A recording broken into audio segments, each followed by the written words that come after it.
İran ve İsrail'in karşılıklı saldırılarında İran'dan ilk defa canavar füze olarak bilinen Hürremşehr füzesi ateşlendi.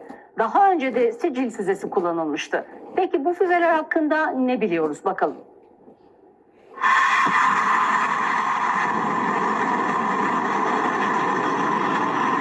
...13 metre uzunluğunda, 2000 kilometre menzile sahip. İran'ın en önemli silahlarından birisi ilk defa sahneye çıktı. Ateşlenen canavar füze Tel Aviv'i vurdu.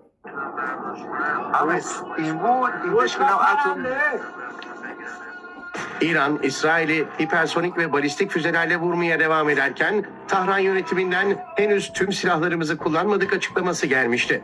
Bu açıklamadan sonra Sicil füzesi ilk defa ateşlendi. Tahran yönetimi bu hamleyi yeni savunma stratejisinin bir parçası olarak açıkladı.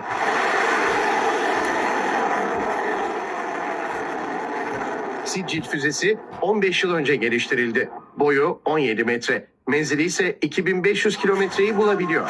Katı itici yakıt kullanıldığından çok kısa sürede ateşe hazır hale gelebiliyor. Hedef sapma oranı 10 metreden düşük olduğu için neredeyse sıfır hatayla hedefe ulaşabiliyor.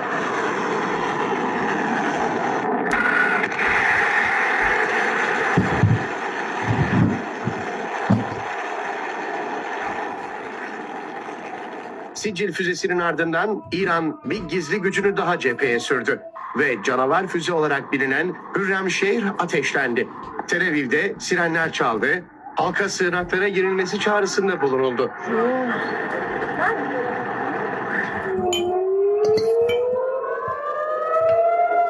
Hürremşehr, Kuzey Kore ortaklığıyla geliştirildi. Kuzey Kore'nin Hwasong-10 füzesiyle benzer özellikler taşıyan Hürremşehr, Koreli muadiline göre daha kısa bir menzile sahip. 13 metre uzunluğundaki Hürremşehr, 2000 kilometre uzaklıktaki hedefi imha edebiliyor.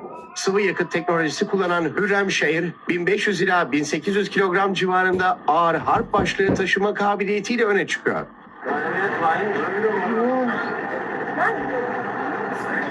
Hürremşehr'in 2023 yılında tanıtılan 4. nesil versiyonu tek bir büyük konvansiyonel başlık ya da çoklu savaş başlıkları taşıyabiliyor. Bir diğer ismi Hayber olan 4. nesil Hürremşehr füzesi, İran'ın diğer kısa menzilli veya taktik füzelerinden daha ağır hasar verme potansiyeliyle ayrılıyor. Uzmanlara göre Hürremşehr, gelişmiş yüksek hız teknolojisi ve ağır harp başlığıyla İran'ın İsrail'le yüksek hasara yol açabilecek en önemli silahlarından biri.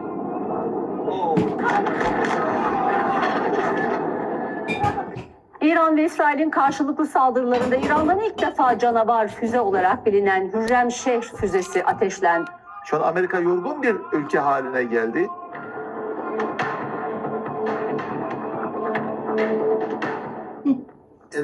Ukraynaya daxil olmaq məcburiyyətində qalmamışdıq. Ukrayna okeanın o tayında minlərlə mil uzaqdadır. Biz onlara kömək etdik.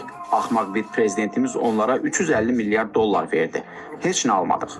Ukraynaya çoxlu sursatlar verdik. Bunun üçün heç nə almadıq. İndi də mən onlara sursat satıram. Avropa İttifaqı bunun pulunu ödəyir. İndi onlar da əvəzində nəsə etməlidirlər. Elə deyilmi? Amerika Birleşmiş Ştatları prezidentinin bu açıklamaları fonunda Financial Times gazete mənbələri istinadən iddia etdi ki, Donald Trump Avropa müttəfiqlərini Hörmüz boğazında gəmiçiliyin bərpası üçün koalisiyaya qoşulmaqdan imtina edəcəkləri təqdirdə Ukraynaya silah tədarükünü dayandıracağı ilə hədələyib. Trump ötən ay bununla bağlı NATO'nun hərbi dəniz qüvvələrindən ona kömək olunmasını tələb edib. Lakin münaqişəyə cəlb olunmaq istəmədiklərini bildirən Avropa liderlərindən rədd cavab alıb. Mənbələrin məlumatına görə Amerika Birləşmiş Ştatları lideri cavab olaraq Avropa İttifaqı ölkələri tərəfindən maliyyələşdirilən və NATO'nun Ukrayna üçün silah alışı proqramı olan Pearl çərçivəsində tədarükləri dayandıracağı ilə hədələyib. İndi sual yaranır ki, Trump Ukraynanı İrana görə qurban verəcəkmi? Çünki bu birbaşa Ukraynanın təminatı ilə bağlı məsələdir. Yəni NATO ölkələri və ya tərəfdaşları birlikdə Ukraynanı təmin edirlər. Düşünürəm ki, Trump İranla bağlı yaxşı vəziyyətdə deyil. Bu müharibə onun gözlədiyindən daha uzun müddətdir ki, davam edir. Beynəlxalq iqtisadiyyata onun gözlədiyindən daha çox ziyan vurulur. Buna görə də o, ABŞ-dən daha çox Fars körfəzinin enerjisindən asılı olan Asiya və Avropadakı müttəfiqlərinin bu müharibəyə qoşulmamasına və Hörmüz boğazının açılması səylərində iştirak etməməsinə əsəbləşir. Trump əsəbləşir, lakin həm də anlayır ki, Hörmüz boğazında yaranan problem məhz Amerika Birləşmiş Ştatlarının İrana qarşı əməliyyatlarına görə başlayıb. Müharibə uzandıqca da kömək üçün dostlara ağız açıb. Dostlara gəldikdə isə Böyük Britaniyanın baş naziri Keir Starmer deyib ki, göstərilən təzyiqlərə baxmayaraq o, Böyük Britaniyanın milli maraqlarına əsaslanaraq krallığın yaxın şərqdəki münaqişəyə cəlb olunmayacağını dedi. Əlavə edib ki, bu bizim müharibəmiz deyil və biz ona qarışmaq niyyətində deyilik. Fransa prezidenti Emmanuel Macron, Amerika Birləşmiş Ştatları lideri Donald Trump'ın tənqidlərinə cavab verərək qeyd edib ki, Fransa ilə İrana qarşı müharibə məsələsində məsləhətləşmə aparılmayıb. Paris, Amerika Birləşmiş Ştatları ilə İsrail tərəfindən başlanan bu hərbi əməliyyatların bir hissəsi deyil. Ona görə də orada iştirak etmir. Bu, Fransanın müharibənin ilk günündən bəri mövqeyidir. Statın sonu. Hətta Macron İranla müharibə üçün hərbi təchizat daşıyan Amerika Birləşmiş Ştatları təyyarələrinə Fransanın üzərindən uçuşa qadağa göstəriş verib. Maraqlı vəziyyətdir. Avropa ehtiyat etmir ki, onlar üçün bir nömrəli məsələ olan Ukraynanın Rusiya işğalına qarşı müdafiəsi İranla bağlı mövqelərinə görə problem yaşaya bilər. Avropa İttifaqı böyük geosiyasi qarışıqlıq anında birliyə yaxşı idarə etməyə ehtiyac duyur. Eyni zamanda üzv dövlətlər əməkdaşlıqla bağlı narahatlıq keçirirlər. Ukraynadakı müharibə Donald Trump'ın qərarları, fikirlərinə necə cavab vermək və sair kimi böyük məsələlərdə problemlər ola bilər. Bu, Avropa İttifaqının işini həqiqətən pozur.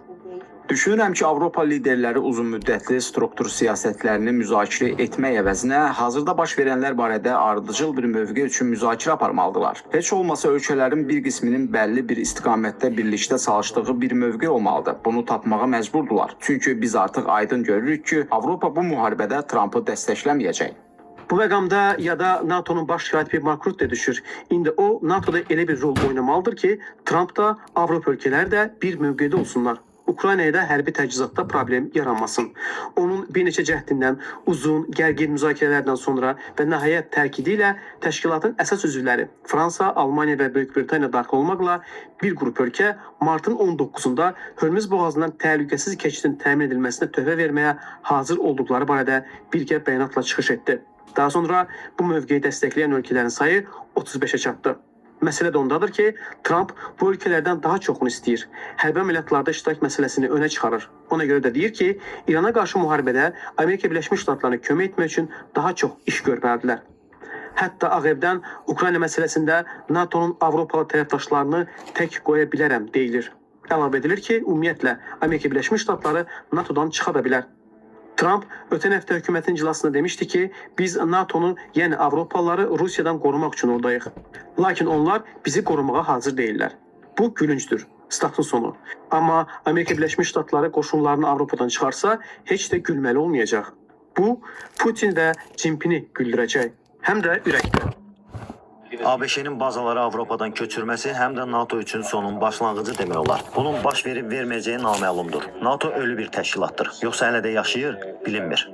Belə bir məqamda isə Böyük Britaniya kralı 3-cü Charles aprelin 27-sində Amerika Birləşmiş Ştatlarına səfər edəcək. Trump qeyd edib ki, kralın şərəfinə Ağ Evdə təntənəli ziyarət veriləcək. O, Britaniya...